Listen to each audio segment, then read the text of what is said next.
Chers bien-aimés dans le Seigneur, je vous salue au nom de Jésus-Christ, notre Seigneur et Sauveur, le nom le plus beau, le meilleur, le plus important de tous les noms sur la terre, le nom qui sauve, le seul qui sauve, par ailleurs, et le nom qui est au-dessus de tous les noms. Il est écrit que par son nom, tout genou fléchit et toute langue confesse qu'il est Seigneur. Il n'y a pas d'autre nom sinon ce seul nom par lequel tout peut être fait. Ce seul nom qui nous a donné la vie aujourd'hui. C'est par le nom de Jésus-Christ que nous nous retrouvons cet après-midi dans ce direct où nous allons parler de Jésus. Nous sommes là pour Jésus, nous faisons tout pour Jésus. Il n'y a pas meilleur que Jésus.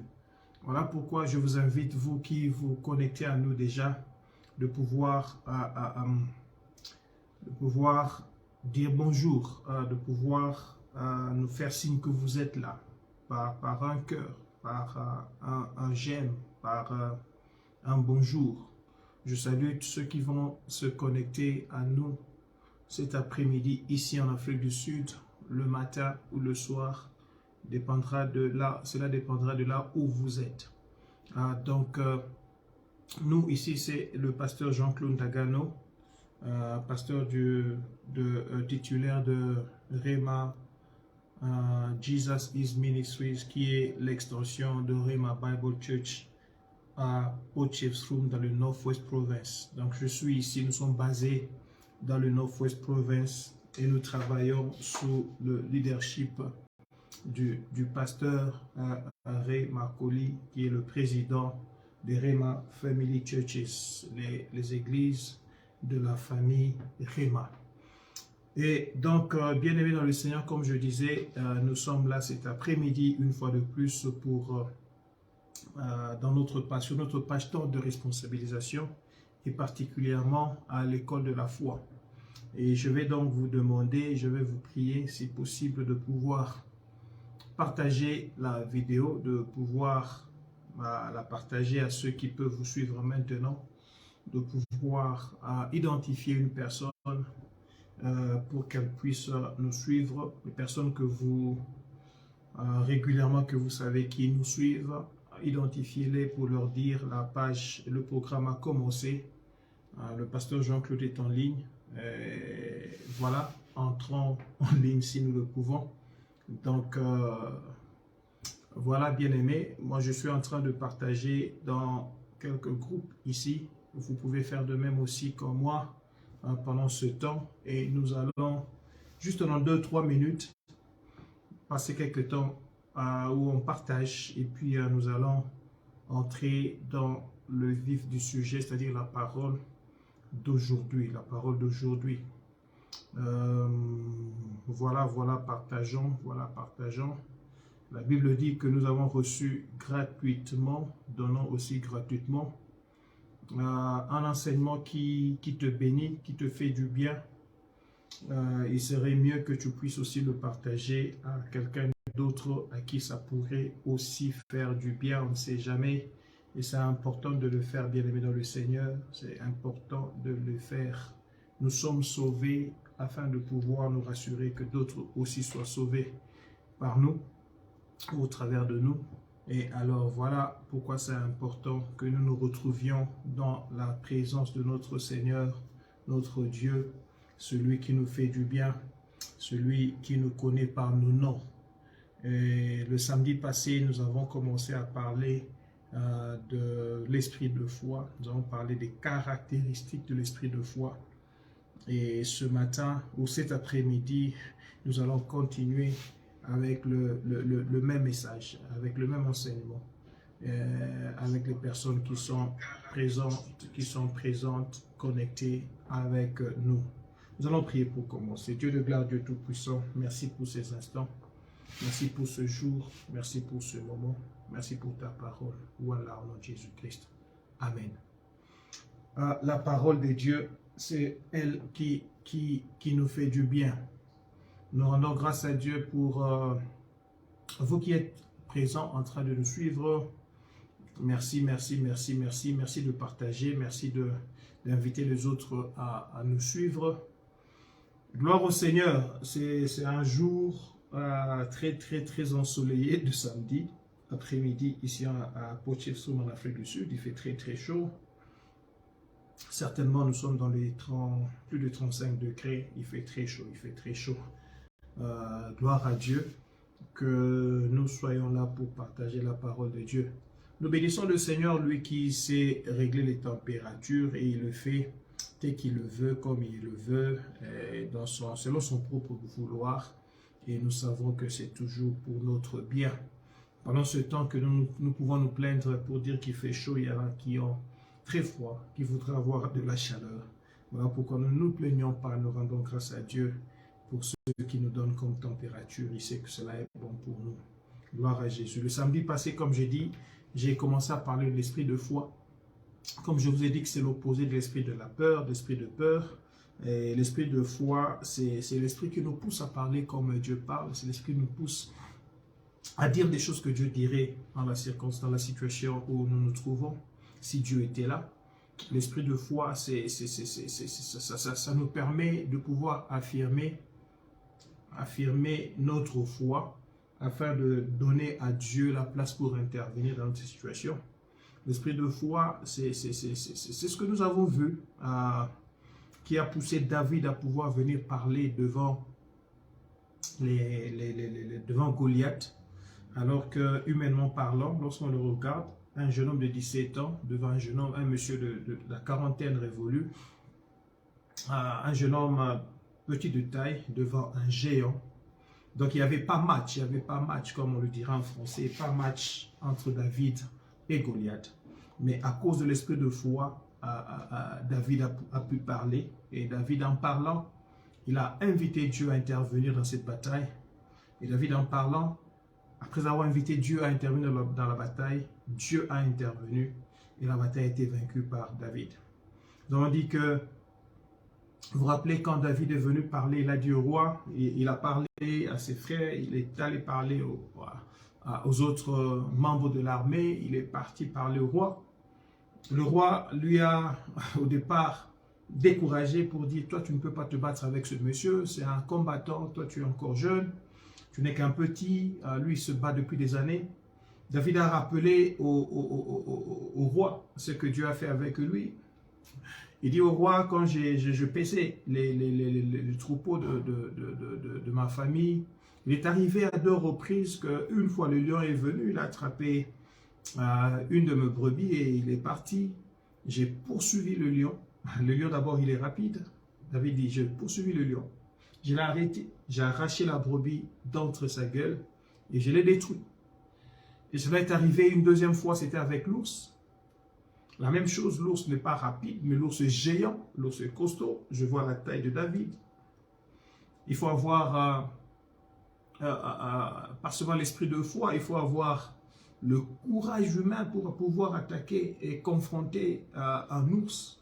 Mais surnaturellement, David a pu le faire parce qu'il était animé de l'esprit de foi. Alors David dit, il en sera de même avec cet incirconcis que vous voyez ici qui a insulté l'armée de mon Dieu. Je vais les détruire.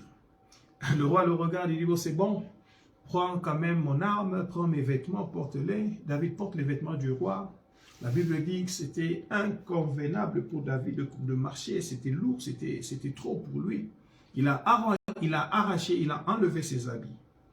Je veux dire à quelqu'un avant que je ne commence cet après-midi que tu n'as pas besoin d'un quelconque vêtement, tu n'as pas besoin d'une quelconque apparence, tu n'as pas besoin d'une quelconque expérience afin de pouvoir battre le Goliath de ta vie. Ce dont tu as besoin, c'est l'esprit de foi.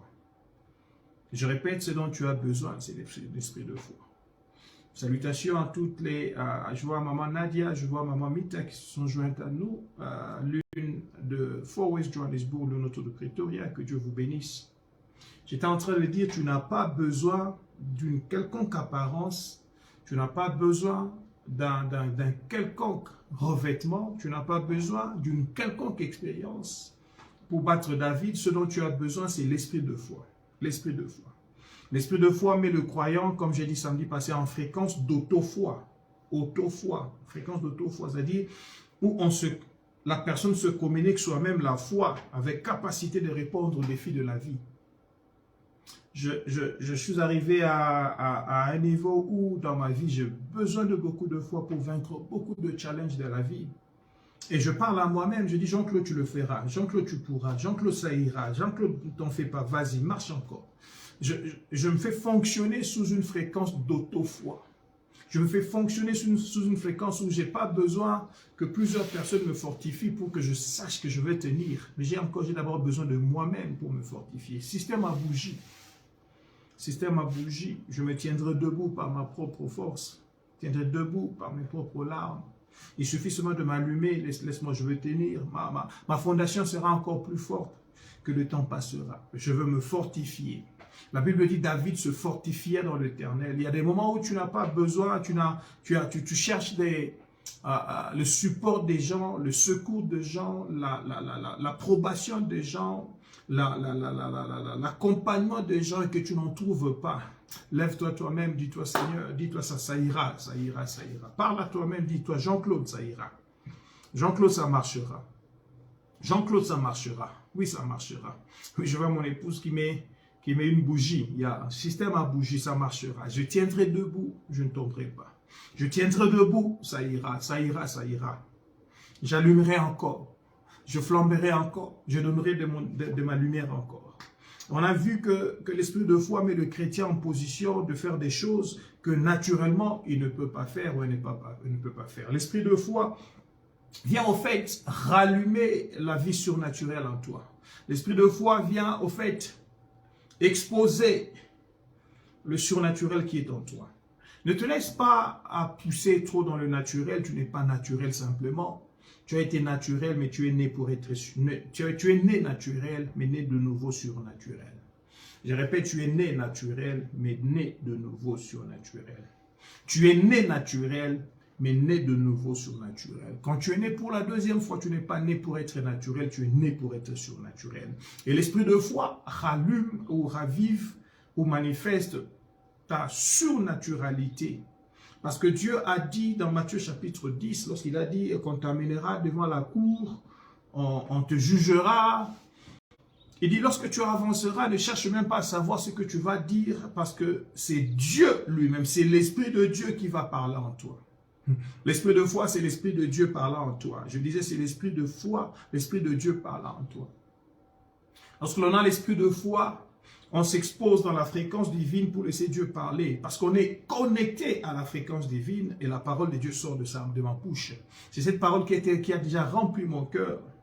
Et que le Seigneur, dans une circonstance qui arrive, libère une parole pour moi. Je la déclare, je la parle parce que j'ai cru à cette parole. C'est de l'abondance du cœur que la bouche parle, dit la Bible. Mais le cœur est rempli des paroles que j'ai crues, auxquelles j'ai agréé, que j'ai accepté. Rappelez-vous de la cinétique de la foi et que j'ai posé là-dedans. Nous avons vu que l'esprit de foi n'a pas existé seulement dans le Nouveau Testament. Après la Pentecôte, ça existait dans le Nouveau Testament. Caleb s'est levé pour faire taire toute une nation, une équipe de personnes, des espions avec qui ils sont partis. Parce que le peuple a commencé à murmurer après leur rapport pour dire on ne pourra pas aller là-bas, nous allons y mourir. On a dit qu'il y a des géants. Mais au-delà des géants, Caleb n'a pas vu des géants, il a vu des néants. Il a vu des néants. Au-delà des héros, il a vu des héros. Pourquoi? Parce que Dieu, l'Esprit de Dieu parlait en lui. Nombre chapitre 13, au premier verset, là où Caleb n'était pas, Dieu avait parlé à Moïse, il dit, choisis-moi 12 personnes, envoie-les pour aller voir le territoire que j'ai donné à Israël. Un territoire que Dieu avait déjà donné. Caleb n'était pas là, Moïse vient dire à Caleb et Josué et 10 autres, il dit, partez. Allez espionner le territoire que Dieu nous a donné. Voyez un peu comment ça va se passer. Est-ce que nous y serons vainqueurs? Lorsqu'ils arrivent là-bas, la réalité a triomphé sur la vérité dans la vie de 10, alors que la vérité est venue triompher sur la réalité dans la vie de Caleb et Josué. Caleb et Josué ont laissé la vérité parler plus fort que la réalité parce qu'ils étaient animés par l'esprit de foi. L'esprit de foi te fera parler, te fera dire l'impossible. L'esprit de foi te fera voir l'inimaginable. L'esprit de foi te mettra, te donnera accès à ce que l'homme naturellement ne peut pas avoir. Alléluia.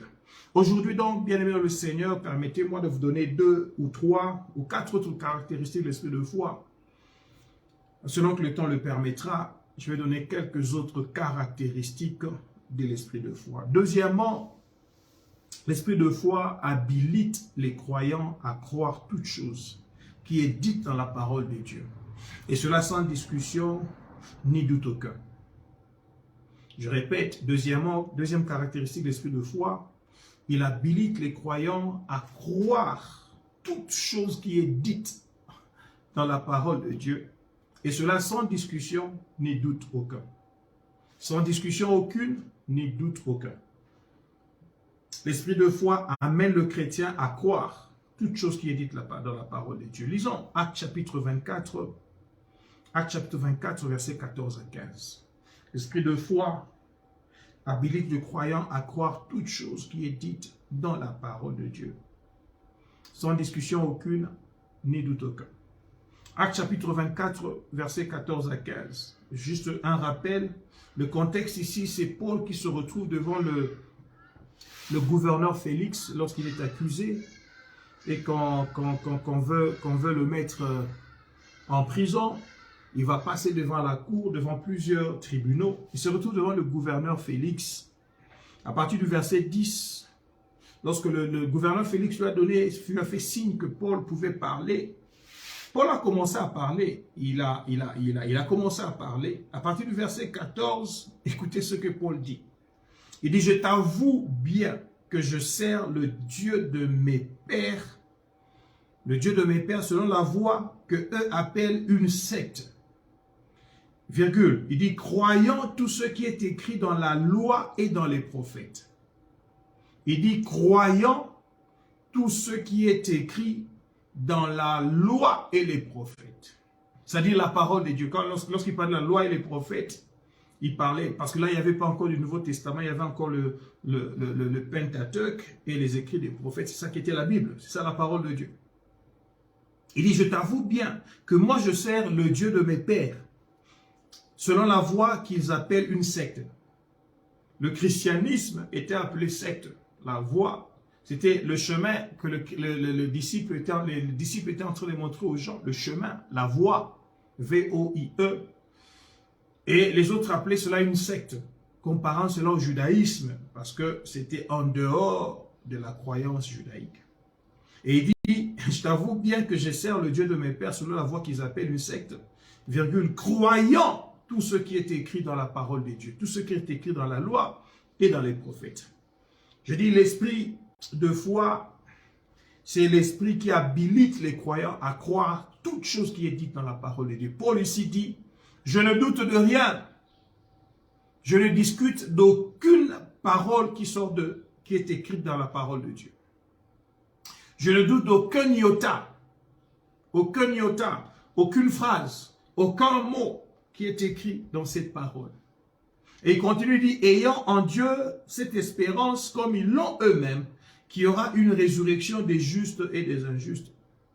Bien, écoutez-moi très bien, si Paul croit à la promesse de la résurrection des morts, s'il croit que la promesse de la résurrection des morts, qu'il arrivera un jour que les morts puissent ressusciter afin de passer au jugement, c'est qu'il croit aussi à toutes les autres promesses que le Seigneur a données avant que la mort ne puisse arriver. Qui peut le plus, peut le moins. Mutatis mutandis. Toutes les autres promesses données par Dieu dans la vie de l'homme vont s'accomplir. Il croit que ceux qui sont morts ressusciteront un jour, qu'ils soient justes ou injustes, afin de pouvoir passer au jugement. Alors de la même manière aussi, comme il a dit, il croit à tout ce qui est écrit. Il ne doute de rien. Toutes les autres promesses de Dieu sont crues par Paul. L'esprit de foi, c'est l'esprit qui nous donne l'habilité à pouvoir croire tout ce qui est écrit. C'est l'esprit qui nous amène à prendre des pas incroyables dans notre marche. Je ne doute pas de ce que Dieu a dit. Je vais encore marcher, aller de l'avant, parce que Dieu me demande d'avancer. Quoi qu'il arrive, je ne m'arrêterai pas parce que l'esprit de foi me dit, Jean-Claude, Dieu a dit qu'il sera avec toi. Même si les ténèbres continuent à se dissiper autour de toi, continue plutôt à se refermer autour de toi, Dieu a dit, tu sais qu'il est la lumière, il va t'éclairer. Même si la tempête continue à souffler fort autour de toi, il est celui qui calme la tempête. Rappelle-toi, le maître a dit, allons vers l'autre bord. Lorsque la tempête vient, les disciples commencent à douter. Est-ce que c'est vrai? Le maître avait dit, allons vers l'autre bord, ou il disait autre chose. Le maître a dit, allons vers l'autre bord. Il n'y a aucune tempête qui va empêcher à la barque du maître d'arriver à l'autre bord. Parce que le maître avait déjà dit, allons vers l'autre bord. L'esprit de foi va t'amener à croire tout ce que le maître a dit. Oh, je me fortifie moi-même maintenant, Jean-Claude, pour dire, Jean-Claude, tout ce que Dieu t'a dit, il accomplira. Tout ce que Dieu a dit, il réalisera. Quelles que soient les difficultés, les problèmes, les circonstances, les obstacles, Jean-Claude ne regarde pas à ces obstacles, regarde à Dieu et reste focus aux promesses qu'il a données. Reste focus aux paroles qu'il a déclarées.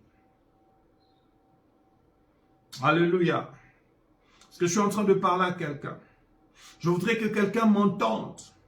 Je voudrais que quelqu'un m'entende. Je suis en train de dire à quelqu'un, l'esprit de foi va te donner la capacité de pouvoir croire à ce que Dieu a dit, sans doute ni discussion. L'esprit de foi va t'amener à mouvoir avec Dieu quand personne ne voit la main de Dieu.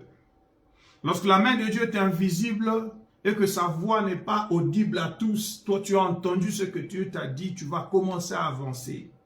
Les autres n'ont pas vu Dieu te parler, n'ont pas entendu Dieu te dire. Mais parce que c'est Dieu qui t'a dit, commence à avancer, ne regarde pas la situation, ne regarde pas aux circonstances.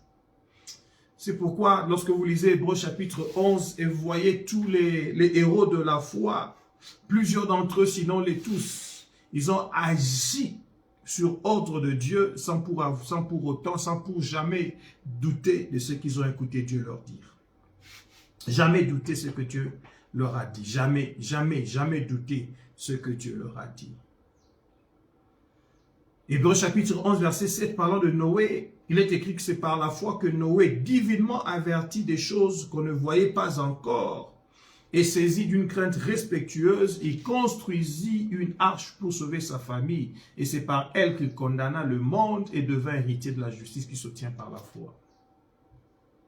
C'est par la foi que Noé, divinement averti des choses qu'on ne voyait pas encore. Dieu a averti Noé. Dieu a parlé à Noé. Dieu a dit à Noé, Noé, regarde, je vais faire venir un déluge qui va détruire toute la terre.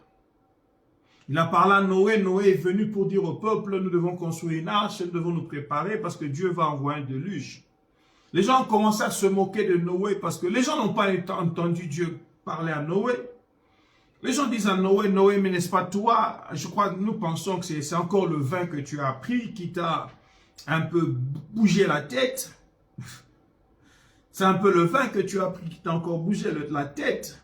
Noé, qu'est-ce que tu nous dis? La Bible dit, il était divinement averti des choses qu'on ne voyait pas encore. Les choses qui vont arriver ne sont pas encore vues, mais Dieu les a déjà révélées à un homme qui a la foi.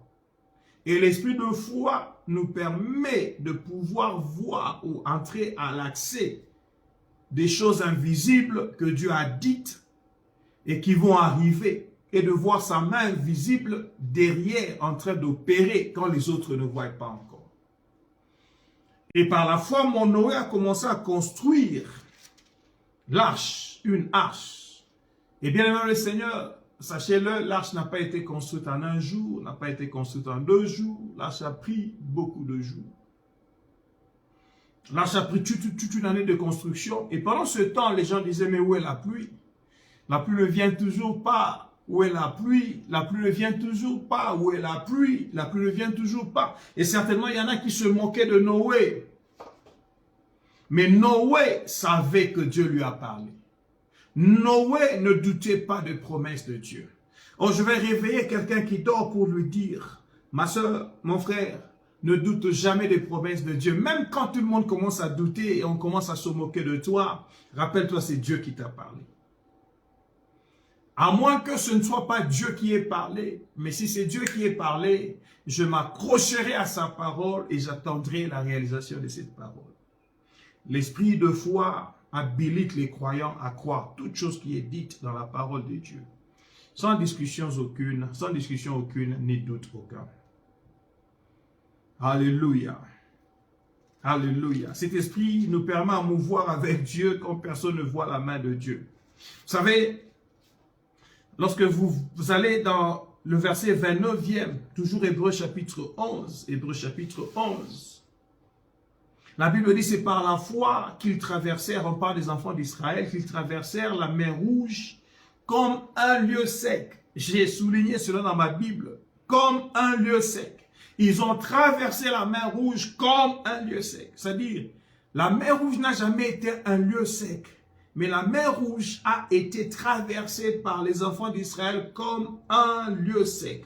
Parce que Dieu a rendu la mer Rouge un lieu sec. Mais il a rendu la mer Rouge un lieu sec, alors que l'Égypte ne pouvait pas accepter que la mer Rouge pouvait être rendue comme un lieu sec. Lorsqu'ils poursuivaient les Égyptiens, certainement Pharaon avec son armée se sont dit, oh, comme ils sont en train d'aller vers le chemin de la mer Rouge, ils seront bloqués par un grand obstacle. Ils ne pourront pas traverser la mer Rouge, ils sont si nombreux, 600 000 personnes. Ils ont des enfants, ils ont des femmes, il y a même des femmes qui sont enceintes. Ils ne pourront pas tous nager. On va les prendre, on va les avoir lorsqu'ils arriveront devant la mer Rouge. Mais ils ne savaient pas qu'il y a une main invisible de Dieu, qu'il y a une voix inaudible d'eux, mais qui a été écoutée par Moïse, qui avait dit à Moïse, avance avec les enfants. Tout obstacle devant de vous, je vais le détruire, je ferai passer tout obstacle. Je m'appelle Jéhovah Panangila, le Dieu de Jean-Claude, celui qui est capable d'ouvrir le chemin là où il n'y a pas de chemin. C'est par la foi qu'ils traversèrent la mer Rouge comme un lieu sec, tandis que les Égyptiens qui tentèrent de passer furent engloutis. L'esprit de foi apportera le tandis que au milieu de toi et de tes ennemis, parce qu'il y aura faveur de Dieu de ton côté, tandis que de leur côté il y aura des faveurs. Parce qu'il y aura la main de Dieu de ton côté pour te pousser, tandis que de l'autre côté la main de Dieu sera pour les reculer. Parce qu'il y aura la même nuée de Dieu de ton côté pour t'éclairer, alors que cette même nuée de Dieu sera en train de mettre le ténèbre de l'autre côté. J'ai dit, l'esprit de foi apportera le tandis que du milieu de toi et de tes ennemis. Jean-Claude ira de l'avant, tandis que ses ennemis seront stoppés, ne pourront pas l'attraper. Jean-Claude bâtira ce temple, tandis que, bien aimé, je suis en train de dire à quelqu'un, l'esprit de foi, c'est l'esprit de la différence. L'esprit de foi, c'est l'esprit de la distinction. C'est cet esprit qui va nous séparer de nous qui avons cru en Dieu et des autres qui n'ont pas cru en Dieu. L'esprit de foi va apporter le tandis que, oui, Maman Nadia, il va apporter le tandis que dans ta vie. Et le tandis que sera au milieu de toi et de tes ennemis, on dira, Nadia a réussi, tandis que ses ennemis qui l'a poussé à l'échec ont échoué. L'esprit de foi, l'esprit de foi. Hébreux 11, 29, c'est par la foi qu'ils traversèrent la mer Rouge comme un lieu sec, tandis que les Égyptiens qui tentèrent de passer furent engloutis. Vous savez bien aimé, j'aime cette histoire. Voyons ensemble dans Exode chapitre 14. Exode, c'est le deuxième livre de la Bible, le livre de la sortie. Exode chapitre 14, chapitre 14 c'est après chapitre 13. Alléluia. Tout ce que Dieu t'a dit, maman Mita, s'accomplira. Tandis que tes ennemis couleront. Ce qu'il a promis pour ta famille, ça marchera. Tandis que tes ennemis s'arrêteront. L'esprit de foi créera le tandis que entre toi et tes ennemis. Tandis que. Exode chapitre 14, je peux lire à partir du verset 10. Là, Moïse est en train d'avancer avec les enfants d'Israël. Pharaon et son armée est en train de les poursuivre. Verset 10, Pharaon approchait, les enfants d'Israël levèrent les yeux et voici les Égyptiens étaient en marche derrière eux. Et les enfants d'Israël eurent une grande frayeur et crièrent à l'Éternel, une grande frayeur. L'esprit de la peur, c'est l'opposé de l'esprit de la foi, rappelez-vous. Une grande frayeur. Et ils dirent à Moïse, n'y avait-il pas de sépulcre en Égypte sans qu'il soit besoin de nous mener mourir au désert? Que nous as-tu fait en nous faisant sortir d'Égypte? N'est-ce pas là que nous nous te disions en Égypte, laisse-nous servir les Égyptiens, car nous aimons mieux servir les Égyptiens que mourir au désert. L'esprit de peur fait parler les enfants d'Israël. L'esprit de peur va te faire parler le négatif. L'esprit de peur va te faire parler ce que Dieu n'a pas dit. Dieu n'a pas dit que vous resterez servir les Égyptiens éternellement. Dieu a dit, mon peuple va être pris en esclavage en Égypte pour 400 ans. Mais pour vous, ça fait déjà 430 ans. Vous êtes encore là. Ne savez-vous pas que Dieu, le temps donné par Dieu est déjà à son terme. Il faut quitter l'Égypte. Et pour quitter l'Égypte, il faut enlever l'esprit de la peur et pouvoir porter l'esprit de foi. Porte l'esprit de foi. Prends ta position. Commence à marcher. Va vers où le Seigneur te veut. Ne laisse pas les Égyptiens te dire que tu vas rester ici nous servir. Le temps de servir les Égyptiens est passé. Voilà le temps pour aller servir l'Éternel. Oh, la bonne nouvelle est que il y a un Dieu dans le ciel que Jean-Claude appelle Jéhovah Pandangila qui a préparé le chemin pour Israël.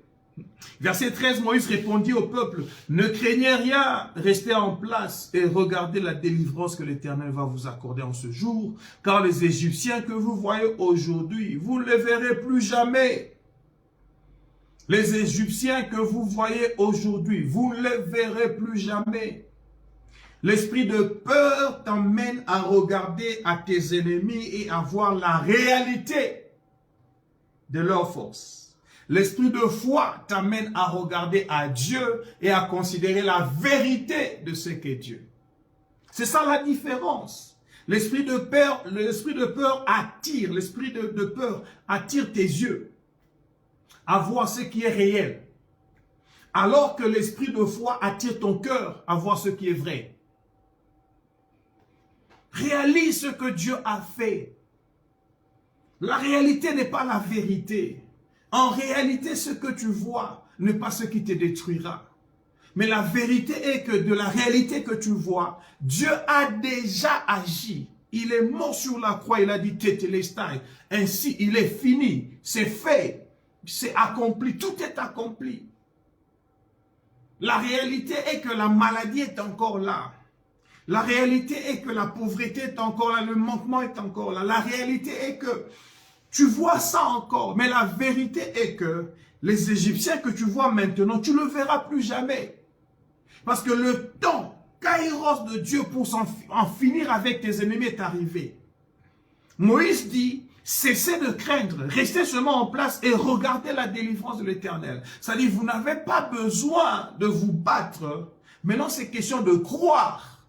Vous n'avez pas besoin de porter une quelconque armure. Mais portez seulement l'esprit de foi. Et laissez-moi déclarer la parole. Moïse dit, les Égyptiens que vous voyez maintenant, vous ne les verrez plus jamais. La réalité est que vous continuez encore de voir les Égyptiens. Mais la vérité est que dans le temps qui vient, cette réalité de la vue des Égyptiens va s'éclipser de votre vue. Votre cœur, avec l'esprit de foi, va commencer à voir la victoire que le Seigneur vous a accordée sur les Égyptiens. Oh, alléluia! L'Éternel combattra pour vous, verset 14, et vous, gardez le silence. L'Éternel dit à Moïse, pourquoi ces cris parlent aux enfants d'Israël et qu'ils marchent? Dieu dit, arrêtez de crier, arrêtez d'avoir peur, arrêtez de considérer ce qui est réel. Commencez à marcher. Ça dit quoi? Marchez par la foi. Marchez même là où vous n'êtes pas autorisé à marcher. Marchez même où vous n'êtes pas censé marcher. Marchez même jusque où vous ne paraissez pas que vous devez marcher. Dieu dit, arrête, Moïse, dis aux enfants d'Israël de stopper de crier, d'arrêter ces cris. Pourquoi ces cris? Parle-leur, dis-leur de marcher. La foi, c'est la progression de l'homme malgré les obstacles. La foi étant une ferme assurance des choses qu'on espère, une démonstration de celles qu'on ne voit pas. La foi te dit, là où il y a des obstacles, ne les regarde pas, passe. Ferme tes yeux, marche avec Dieu. Jéhovah Pandangila prendra soin des obstacles et les détruira et te fera passer. Oh, je ne sais pas quel obstacle qui est encore au devant de toi. Je ne sais pas quel obstacle bloque encore ta marche. Je ne sais pas quel obstacle. Oh, je suis en train d'annoncer à quelqu'un, 2023, tu seras établi, tu seras placé, tu entreras dans ta position. Il n'y a aucun obstacle. Que ce soit du diable, des esprits mauvais, que ce soit de toi-même ou des hommes qui t'arrêtera pour ne pas arriver là où Dieu veut que tu puisses arriver. Hey, Moïse, pourquoi c'est écrit? Parle aux enfants d'Israël et dis-leur qu'ils doivent commencer à marcher. Toi, lève ta verge, étends ta main sur la mer, fends-la. Les enfants d'Israël entreront au milieu de la mer à sec. Dieu a dit, ils vont marcher, ils vont entrer au milieu de la mer à sec. Et voilà pourquoi Hébreux 11, 29 dit, c'est par la foi que les enfants d'Israël ont marché sur la mer, ont traversé la mer comme un lieu sec. Pourquoi? Parce que Dieu avait déjà dit. Lorsqu'il dit, il fait. L'esprit de foi, c'est déclarer ce que Dieu a dit afin de pouvoir attirer l'intervention ou encore la main de Dieu pour faire. Alléluia. Oh, j'espère que je suis en train de parler à quelqu'un, je suis en train de dire à quelqu'un, enlève de ta vie l'esprit de la peur, porte l'esprit de la foi et marche avec le Seigneur, marche avec le Seigneur, marche avec le Seigneur. Je disais marche avec le Seigneur, j'ai dit marche avec le Seigneur. Oh, alléluia. Troisième caractéristique et la dernière pour aujourd'hui. Nous allons continuer avec deux autres caractéristiques samedi prochain. Troisième caractéristique, l'esprit de foi. L'esprit de foi pousse l'homme à oser ce qui ne peut pas être osé. L'esprit de foi pousse l'homme à oser ce qui ne peut pas être osé. L'esprit de foi pousse l'homme à oser ce qui ne peut pas être osé, à tenter ce qui ne peut pas être tenté. Donc l'esprit de foi te pousse à oser l'inosable. L'inosable, ça c'est un néologisme, c'est un mot que j'ai créé ici. L'esprit de foi pousse l'homme à oser l'inosable, pousse l'homme à tenter l'intentable. L'esprit de foi va te pousser à oser ce qui est inosable. Naturellement inosable, mais spirituellement osable. L'esprit de foi t'amène à tenter ce qui est naturellement inosable, mais spirituellement osable. T'amène à tenter ce qui est naturellement intentable, mais spirituellement tentable. Daniel chapitre 3, verset 17, c'est encore les trois amis de Daniel. Ils vont parler au roi, ça c'est l'esprit de foi, c'est l'esprit de Dieu qui parle en eux. Ils disent, oh voici notre Dieu que nous servons peut nous délivrer de la fournaise ardente. Et il nous délivrera. Et il nous délivrera. Écoutez ceci. De ta main au roi. Sinon, sache au roi que nous ne servirons pas tes dieux et que nous n'adorerons pas la statue d'or que tu as élevée. Roi, tu peux venir avec tout ce que tu veux. Menace. Fouet. Fournaise ardente. Fosse au lion. Amène-nous toutes sortes de punitions que tu nous présentes. Mais nous n'allons pas nous prosterner pour adorer ta statue. Pourquoi? Parce que nous savons que notre Dieu à nous va nous délivrer de tes mains. Notre Dieu à nous va nous délivrer de ta main. Mais s'il ne le fait pas, nous n'adorons toujours pas. Vous savez, c'est une déclaration de foi terrible qui met Dieu maintenant à défi. Qu'il y a trois jeunes hommes qui disent, roi, notre Dieu va nous délivrer. Mais sinon, même s'il ne nous délivre pas, nous allons accepter de mourir, mais nous n'allons jamais adorer ta statue. Dieu dit, non, non, non, non, jeunes hommes, vous n'allez pas mourir. Je veux que vous viviez et que vous continuez à faire voir au monde qu'il y a un Dieu qui est capable de résoudre les choses par des hommes qui ont l'esprit de foi. Vous connaissez l'histoire. Le lendemain matin, le roi est venu. Dans son idée, il pensait qu'il va constater le décès des trois jeunes hommes, jeunes Hébreux. Lorsqu'il arrive et qu'il regarde dans la fournaise ardente, la fournaise était d'abord très fortement allumée, la température très élevée au point que les gens qui avaient jeté les 3 Hébreux là-dedans, la Bible dit, ils sont morts eux-mêmes, brûlés. Mais quand le roi approche la fournaise, il voit les 3 hommes qui étaient jetés dans la fournaise. Les mains étaient liées, je ne sais pas devant ou derrière, les mains étaient liées. Et il voit ces gens-là qui n'ont plus de lien. Les liens ne sont pas là, c'est-à-dire le feu a brûlé les liens. Mais leurs corps ne sont pas brûlés. Ils sont encore là en train de tourner dans la fournaise et ils sont plus 3, ils sont 4. Et le roi de dire, ce que je vois là, le visage du 4e ressemble au visage d'un fils de Dieu. D'un être céleste, un être du ciel. Il dit, la figure du 4e ressemble à celle d'un fils de Dieu. C'est-à-dire d'un être du ciel, d'un être qui n'est pas de la terre. Oh, bien-aimé dans le Seigneur. Il y a un Dieu dans le ciel qui est le 4e dans la fournaise. Lorsque vous êtes jeté dans la fournaise, il devient le complément de votre vie. Il complète ce que te manque afin de pouvoir te donner le salut de ta vie. Je l'appelle Jésus, le complément de ma vie. Jésus, le complément de ma vie. Il vient compléter ce qui manque à ma vie afin que ma vie puisse devenir quelque chose de louable, d'acceptable, de glorifiable. L'esprit de foi amène l'homme à accomplir l'impossible, à accomplir l'impensable. Hébreux chapitre 11, je vais terminer par là, je vais lire rapidement seulement, je vais terminer par là. Ça fait déjà 40 minutes, je ne veux pas dépasser de ce temps. Je ne voudrais pas avoir des réunions de plus de 45 minutes. Hébreux chapitre 11, versets 24 à 27, c'est par la foi que Moïse, devenu grand, refusa d'être appelé fils de la fille de Pharaon. Écoutez, il préféra d'être maltraité avec le peuple de Dieu. Il préféra d'être maltraité avec le peuple de Dieu plutôt que d'avoir pour un temps la jouissance du péché. Il regarda l'opprobre de Christ comme une richesse plus grande que les trésors de l'Égypte, car il avait les yeux fixés sur la rémunération. Verset 27, c'est par la foi qu'il quitta l'Égypte sans être effrayé de la colère du roi, car il se montra ferme. La foi est une ferme assurance des choses qu'on espère, une démonstration, c'est qu'on ne voit pas. Il se montra ferme comme voyant celui qui est invisible. Il se montra ferme comme voyant celui qui est invisible. Il a osé ce qui est n'osable. Il se lève contre le roi. Le roi, toute son armée peut te détruire.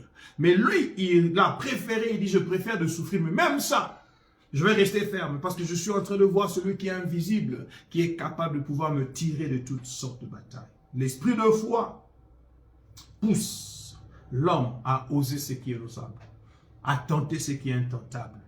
L'esprit de foi t'amènera à accomplir l'impossible, à accomplir l'impensable. Il se montra ferme comme voyant ce qui est invisible. Bien-aimé le Seigneur, je vais dire à quelqu'un cet après-midi, la chose qui te fait pleurer, la situation qui t'amène bas, ce qui est en train comme de t'engouffrer, je veux te dire, il y a un Dieu qui est invisible, qui est capable de pouvoir saisir et maîtriser cela. Reste ferme, porte l'esprit de foi, parle comme Dieu parlerait, laisse-le parler en toi et tu verras la victoire dans ta vie. Au nom de Jésus-Christ. Amen. Que Dieu vous bénisse. Nous avons vu 2 autres caractéristiques de l'esprit de foi aujourd'hui. Premièrement, il habilite les croyants à croire toute chose qui est dite dans la parole, sans discussion, sans doute aucun. Deuxièmement, il pousse l'homme à oser ce qui est inosable, à tenter ce qui est intentable, à accomplir l'impossible et l'impensable. Qu'est-ce qu'il te reste à faire? Il te reste seulement à avoir cet esprit de foi et à commencer à vivre la grandeur dans ta vie. Je veux que tu expérimentes, que j'expérimente, que nous expérimentions ce que Dieu est capable de faire pour nous.